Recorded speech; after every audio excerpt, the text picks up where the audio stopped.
Assalamualaikum warahmatullahi wabarakatuh.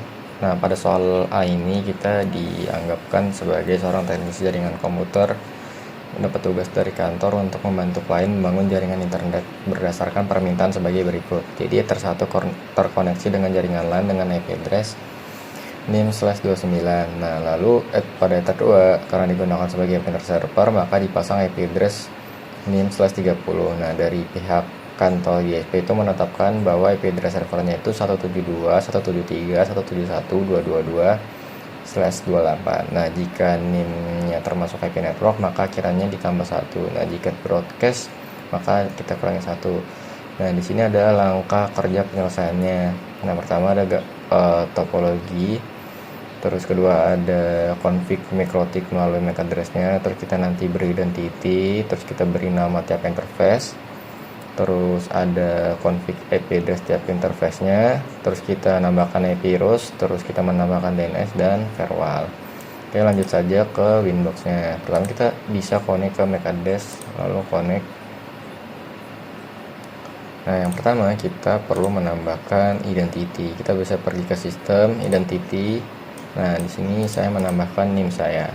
Bisa klik apply, terus oke. Nah, lalu kita bisa masuk ke menu interface. Nah, di menu interface ini tersatu yang LAN itu terhubung untuk ke PCA saya. Nah, yang kedua itu Ether 2 yang terhubung untuk printer server. Nah, yang dari Ether 3 ini adalah yang terkoneksi dengan internet yang berasal dari ISP.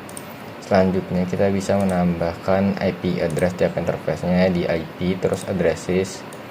Nah, di sini saya menambahkan IP untuk ISP-nya yaitu 172.173.171.221 gitu.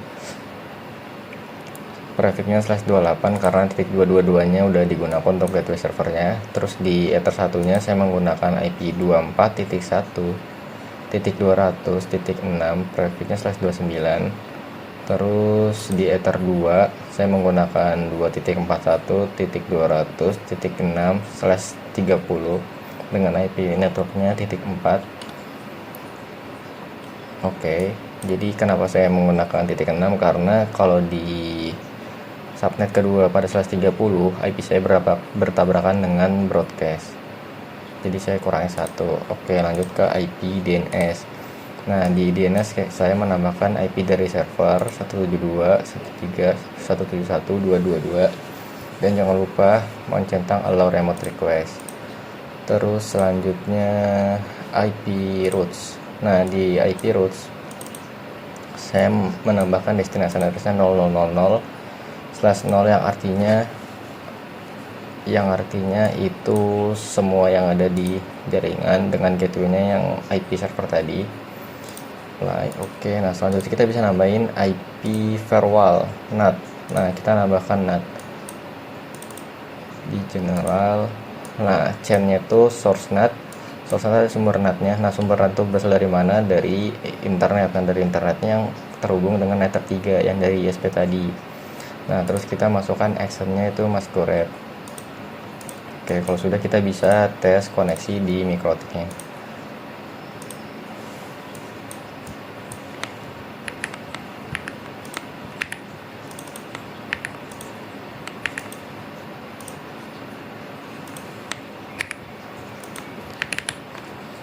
Coba ping IP server.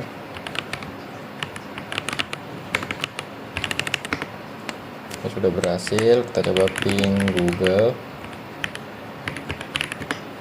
Oke, sudah berhasil. Selanjutnya kita config IP address setiap isinya. Oke, kita lanjut config IP address. Nah, di sini saya PC saya terkoneksi dengan Ether 2.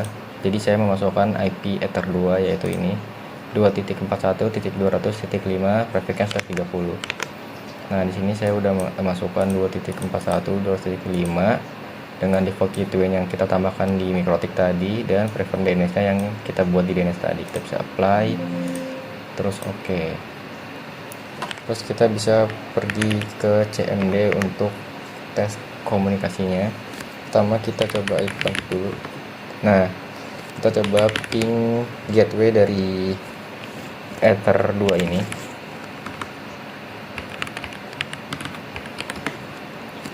Oke, udah berhasil terhubung. Kita coba browsing RTTI.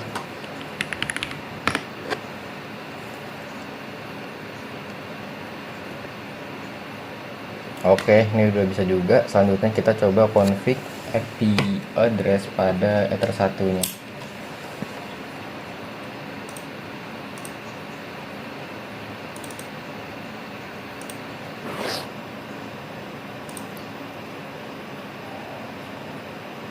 Nah, kita kepada IP Ether 1-nya itu 24.1.200.5/29.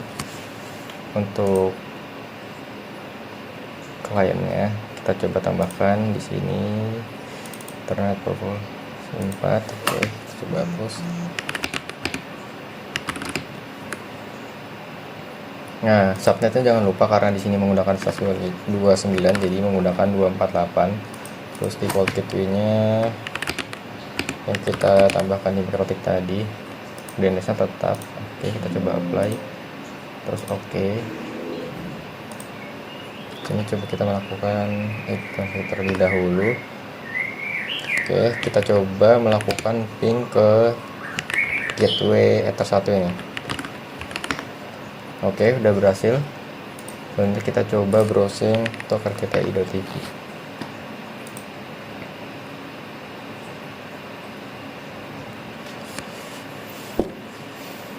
Oke, semuanya sudah berhasil terkoneksi dengan internet melalui IP statik.